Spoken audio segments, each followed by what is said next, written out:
The clerk will read the order of the day. Private members' business, item number 2570, standing in the name of Mrs McDonald, relating to the establishment of a select committee on youth justice. The Honourable Eileen McDonald.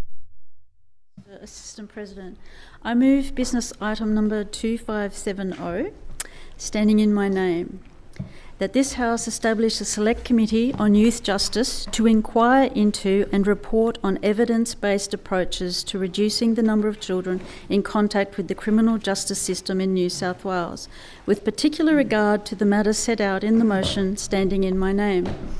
Mr Assistant President, I bring this motion to the House because right now too many people in New South Wales feel less safe, not more. They see stories of break and enters, car thefts and serious assaults involving teenagers. They see children as young as 10, 11, 12 moving through our courts, and they ask a very reasonable question: why isn't anything changing? The uncomfortable truth is that our current youth justice system is neither tough enough nor smart enough to keep our communities safe or to change the lives of these children. As of June 2025, there were 234 young people in custody in New South Wales. That is a 34% increase in just 2 years from June 2023. More than half of these young people on remand, not yet sentenced. Almost 1 in 4 is detained for a break and enter offence. Nearly 60% are Aboriginal. Behind every one of those numbers is a victim, a family, a community, and a child whose life is heading down a very dark path. The Inspector of Custodial Services told us plainly that Youth Justice New South Wales is effectively operating 6 remand centres. Centre managers describe their role as providing crisis accommodation, not rehabilitation. Young people are coming into reception, spending an average of around 9 days and then going straight back out again. 9 days in a youth justice centre will not heal trauma. It will not fix school disengagement. It will not stabilise housing. It will not diagnose and treat disability or mental health challenges. It will not build a pathway into training or work. In many cases, it simply interrupts a chaotic life, exposes a child to other damaged young people, and then returns them to exactly the same environment. And all of this comes at enormous cost. It costs $2,814 per child per day to keep a young person in custody. Nationally, spending on youth detention has risen to over $1 billion a year, while violent youth offending has increased. We are spending more and still failing to keep the community safe. The numbers just don't add up. Mr Assistant President, this is not a policy problem, it is a human problem. When I visit regional communities, when I speak with police, with victims, with parents and grandparents, I hear the same pain from different angles. Victims want to feel safe in their homes, in their cars, in their businesses. They want to know that the law means something. Families of young offenders, often doing their very best under difficult circumstances, are desperate for help before things spiral out of control. Aboriginal leaders tell us again and again they are watching another generation of their children being taken into detention and that they cannot accept that as the norm. This select committee is about listening to all those voices and bringing the evidence together. This motion asks us to look at the underlying drivers of children's contact with the justice system.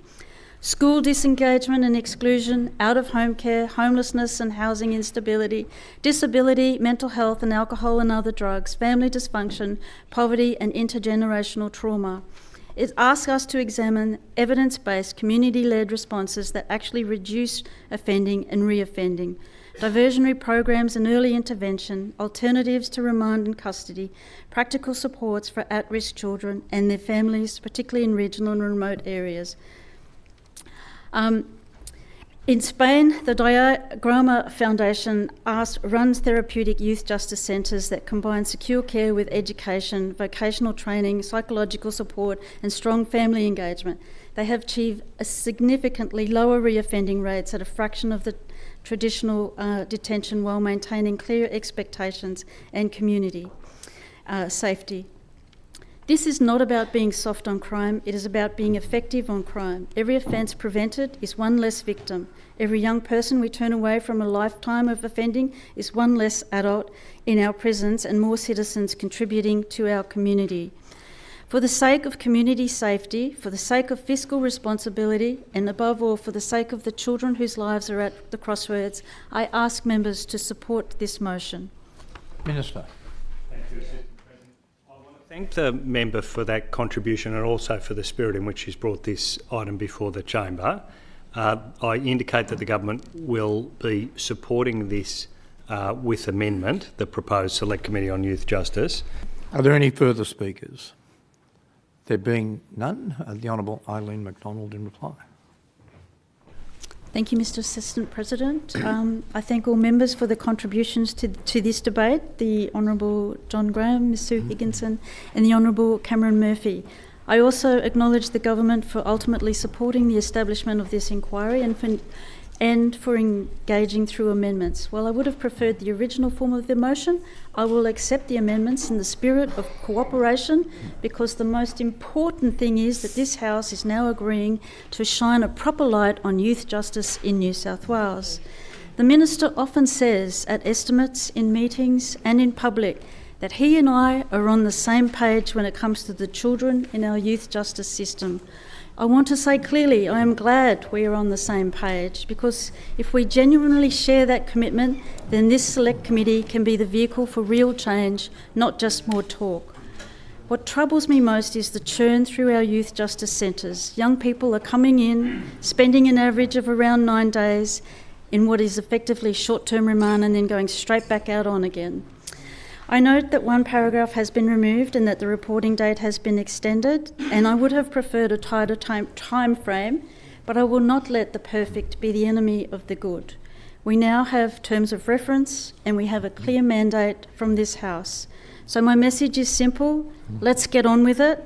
Let's use this inquiry to move beyond slogans, to test what actually works, and to deliver reforms that reduce reoffending and make our communities safer. As I said, the Minister says he and I are on the same page when it comes to the children. With this inquiry, we now have the chance to prove that, not just in words, but in outcomes. I commend the motion as amended to the House. The Honourable Eileen McDonald has moved private members' business number 2570, to which Honourable Cameron Murphy has moved an amendment. I propose to put the amendment first. All those in favour, please say aye. Those against, say no. I think the ayes have it. The ayes have it. I now will put the motion as amended. All those in favour, please say aye. Those against, say no. I think the ayes have it. The ayes have it.